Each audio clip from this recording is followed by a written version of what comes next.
Good evening, kakain na tayo ngayon. Tulog na kasi yung mag-ama ko. Tinutulog ko muna sila una. Ay, dami kong kanin. Gutom ako eh. Tumang inyong mana yan. So yan, ito yung aming dynamite. Yan.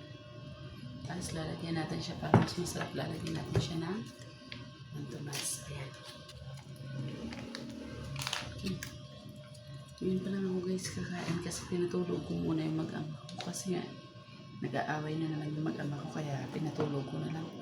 Makukulit eh. Sakit sa ulo ng mag-amang din, lagi nag-aaway. So, eto ang ating dynamite. Hindi ito, wait. Hindi ito yung dynamite na gusto ko. Ano yun, itawag dun? Yung purong cheese, ginawa ng asawa ko para sa kanya. Yan, sausaw natin sa mantumas, guys.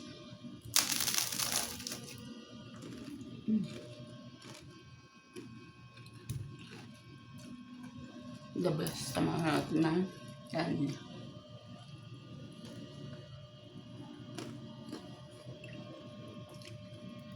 Anong oras na? Late na ako kumain guys kasi ang tagal matulog ng mga. Ito, kakain na ako. Kain tayo guys. Sarap na atin dynamite. Sarap ng pagkaluto ng asawa ko nung pinahapinin niya.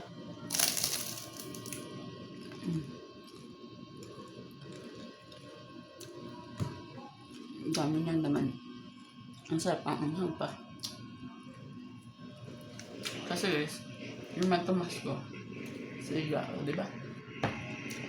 Sili na nga yung ulam ko. Tapos nilagyan ko ng sili. Sinawsaw ko pa sa sili. Saan ka pa? Sili is life. Malay mo, no? Kain tayo. Daming keso. So, ayan. Kain muna nga ako guys. Thank you so much sa panonood.